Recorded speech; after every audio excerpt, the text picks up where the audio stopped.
This is Internal Rate of Return with Amanda Alexander.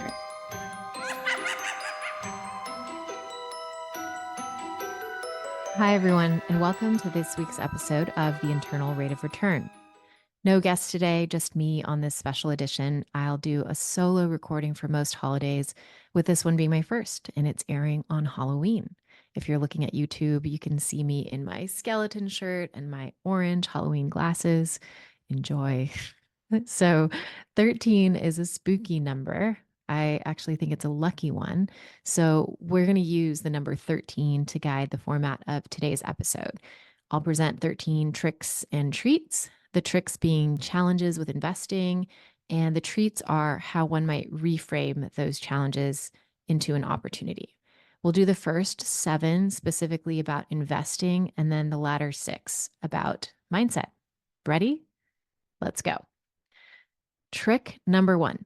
The mortgage rates are too high to buy. The treat is knowing that when rates are high, property prices are low. You can change your rate later with a refi, but you can't change your purchase price. So the 1 or 2% difference that you're afraid of in today's rates will be more than accounted for by the increase of a property's price when the rates drop. So let's look at an example.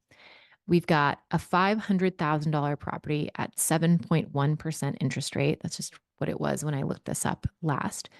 That results in a $3,360 monthly payment. Now, if you were to get that same property at 5.1% rate, so that's a 2% drop, that property price will probably go up by more than $100,000. But let's just say it's now $600,000, so $100K more. $600K at 5.1% is a $3,258 monthly payment. So compare that to the $3,360 from the $500K at 7.1%. Sorry, I know this is a lot of numbers, but you're saving about $100 on your monthly payment, except you're paying over $100,000 more for the same property. So you decide if mortgage rates are too high to buy. It's hard to stomach that they are where they are, but there are history lessons where the rates were like 18% at one point. So all that to say, if you find a good property and it's at a good price and the rate kind of sucks right now, buy it if you're able and then refinance it later. Okay, trick number 2. I need to own my own home before I can go and buy rentals. This is a myth. This is an American dream that was sold to us. I highly recommend learning how to analyze a property as an investor versus a homeowner.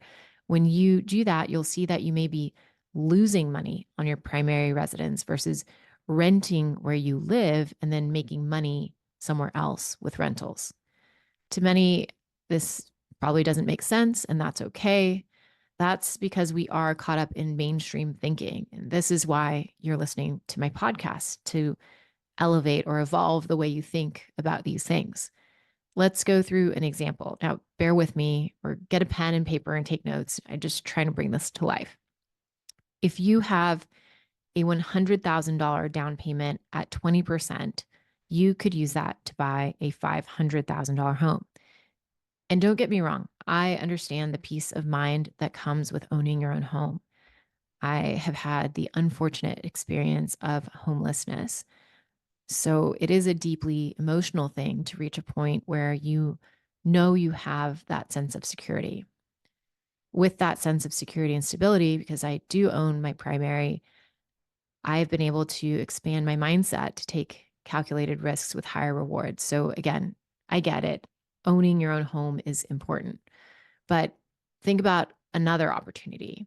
Instead of spending $100,000 on a $500,000 home, you could use $25,000, so that 100K broken up into 4 down payments, to buy 4 homes, each worth $100,000. Where would you find those homes? Probably the Midwest, not in California where I am. You'll notice that I'm saying 25% down here because that's the down payment of an investment property, whereas you can do 20% or even 10% or 3.5% on a property you live in.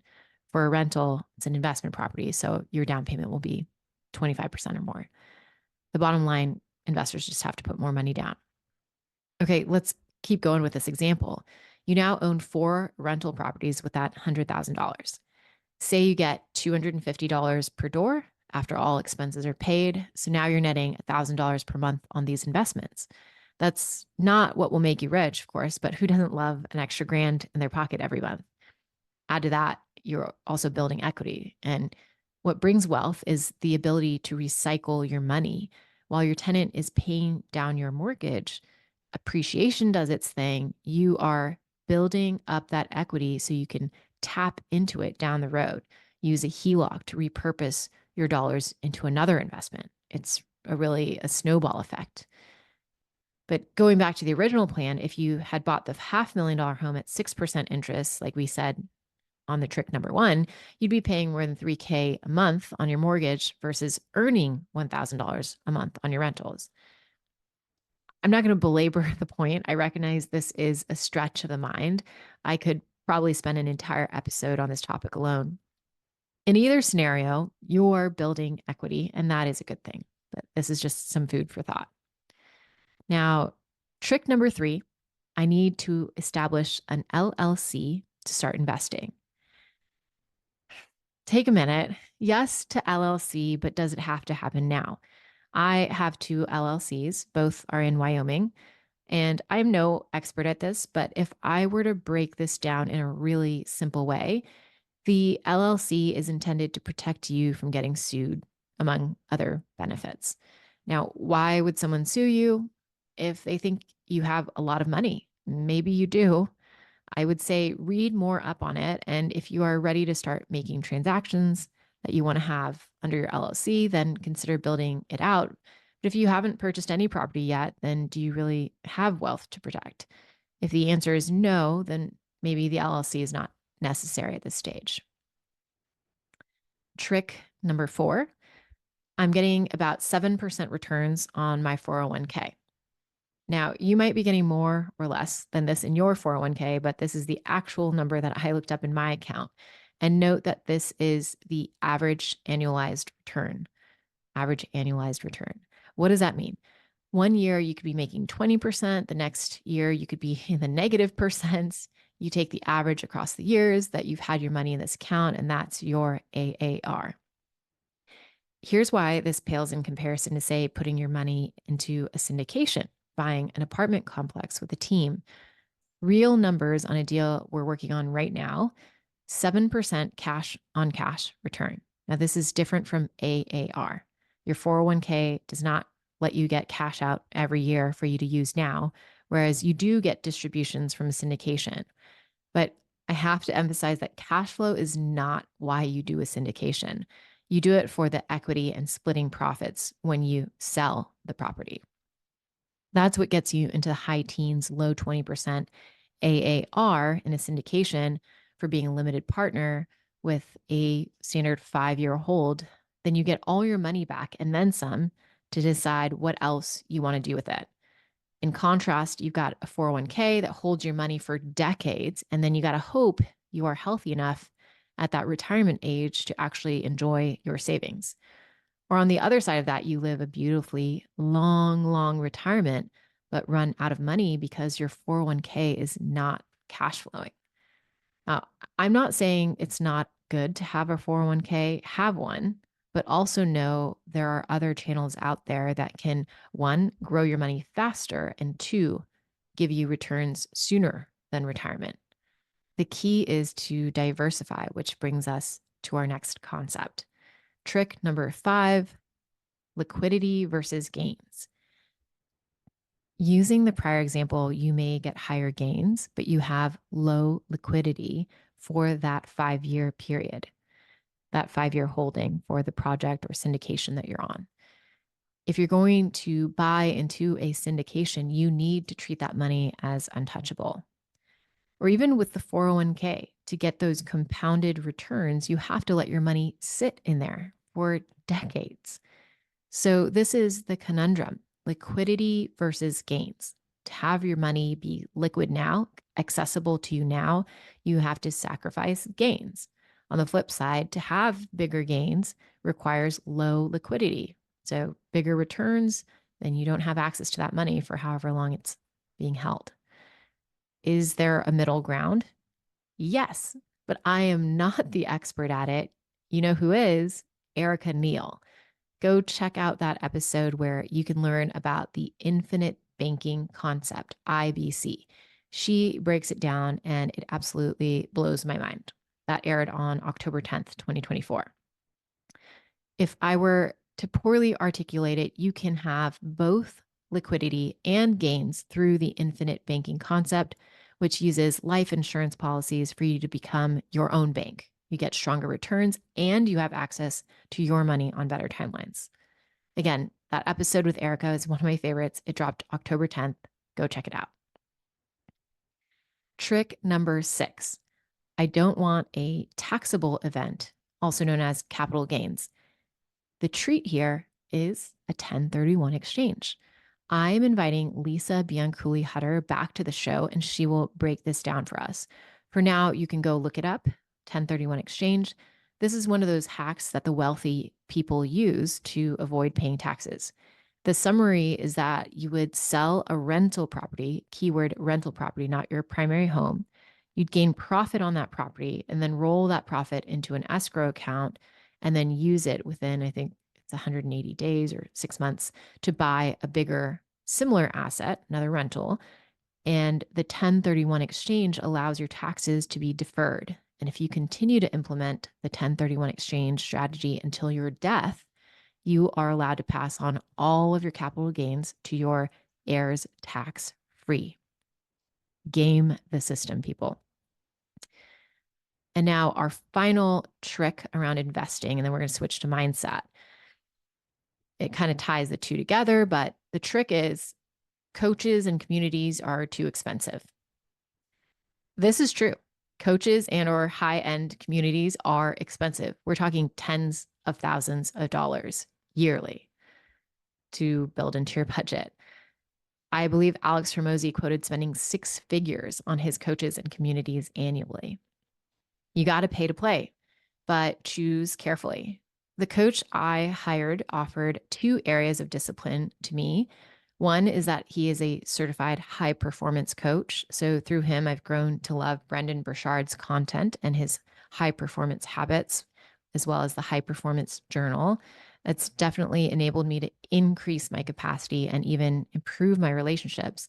And that journal just keeps me from going crazy with everything going on. And number 2, my coach has over 1,000 units under his belt. So he is an experienced syndicator, multifamily operator, commercial real estate investor. He opened doors for me that I otherwise would not have had access to. And also, this provides me a level of risk mitigation through his depth of experience. I can run my deals by him. So the 2 things I'm mentioning here, momentum through high performance habits, and then risk mitigation. My coach is like a consultant on the investments that I'm pursuing, which adds a layer of protection to the capital that my partners put in. Depending on how things go with the current syndication I'm working on, his coaching fees end up paying for itself just through the disposition fee and whatever I earn through the project. I'll be honest, when he first quoted me his fees, I had sticker shock, and it was my spouse who said, go for it, which was really encouraging. And I can't say I regret doing it. If anything, it has conditioned me to build this in as a recurring expense that I am confident will take me to the next level. Next year, I'm considering signing up for GoBundance or Brian Lubin's Action Academy community. My goal is to buy small businesses. So I'm trying to figure out which one will get me in the right circles to find partners who can elevate my game. If you are part of one of those communities or know about them, DM me on Instagram at Amanda the Investor. Let me know your thoughts and stay tuned. So hopefully you'll be hearing more about whichever one I end up joining. Okay. Now we are into the last 6 trick or treats, and they are about mindset. So number 8, the trick is to go fast, go alone. But the treat is to go far, go together. You've probably heard this quote before. If you want to go fast, go alone. If you want to go far, go together. Relationships matter. You could be one relationship away from something life-changing. Burning bridges can set you in either direction. And that's all I'm going to say about that. But this perfectly transitions to my next trick or treat on mindset. Number 9, the trick is remember when. And the treat is imagine if. You are the average of the 5 people you surround yourself with. So pick carefully. You can have those friends who you have loving memories, fond memories with, and you can talk all about the remember when. But if you keep your circles just to that and don't start hanging out with people who stretch your imagination, saying, imagine if, then you are probably not going to break through to the next level. So just something to consider. Now, the number 10 trick, asking yourself, which investment vehicle do I pick? The treat is figure out where you're going first. What are you plugging into your GPS as your destination? Figure that out before you choose your quote unquote vehicle. This is effectively called vision work. You have to be clear on your vision and values before you can set out on your mission. Shit gets hard. If you don't know what your vision and values are, you're more likely to give up when the going gets tough. Trick number 11, having clarity, but analysis paralysis. The treat here is that clarity refines itself when you take action. C2DA from the episode coming up with Ashton Levarek. Clarity plus commitment to daily action, C2DA. When you feel clear on where you're going, you can commit to taking action on a daily basis. The more action you take, there's a feedback loop. You get results, you gain more clarity, then take better actions the next day. Trick number 12, I can't do it all. The treat is you can. You can do it all, but what all is depends on how you define it. And you can only know what all is if you have done your work clarifying your vision and values. I can do it all, or so I think, because of 2 things. 1, I know what to say no to. And 2, I mentioned it before, the high performance journal makes a big difference in my life. I focus all my actions on what will get me results in the direction that I'm going for. And I say no to all other distractions. Trick number 13, our final one. Well, I bought an investment property, but I'm not rich yet. The treat is let it sit. Time, consistency, that's key. This is a get rich slow game. You just got to give it time and keep investing. Learn, buy, get results, learn better, buy better, get better results, keep going. So to sum it up, high mortgage rates can be refinanced later on. So it's better to purchase now with lower property prices. Number 2, it's okay to own rentals, but then rent the home that you live in. Just do the math, see what makes sense for your lifestyle. Number 3, LLCs protect you from personal liability. You'll need protection once you have wealth and other assets that you want to hide in your LLC. If you don't have that yet, don't worry about getting an LLC just yet. Number 4, 401k returns are okay, but it's important to know what else is out there. Number 5, we don't necessarily have to trade liquidity for games. Look up the infinite banking concept and listen to my episode with Eric Neal. Number 6, you can avoid taxable events on your capital gains with the 1031 exchange. Number 7, coaches and communities are expensive, but they get you in the right circles and eventually pay for themselves if you choose carefully. On to mindset. Number 8, if you want to go fast, go alone. If you want to go far, go together. End of story. Number 9, surround yourself with more people who say imagine if instead of just remember when. Number 10, before choosing your investment vehicle, clarify your GPS, aka vision and values. Number 11, defeat analysis paralysis with C2DA, clarity plus commitment to daily action. Number 12, instead of feeling overwhelmed with having to do it all, say no to distractions and journal every day. And number 13, real estate investing is a get rich slow game. Thank you for being with me on this journey. I hope this was somehow helpful to you. If you like what you're listening to, please subscribe on whatever platform you're using and reach out to me on Instagram at Amanda the Investor. I seriously do want to hear from you. So thank you for your support and happy Halloween. Today's episode was sponsored by Matrix Arch Capital. And you can find me on Instagram at Amanda the Investor. Send me a message. I'd love to hear from you.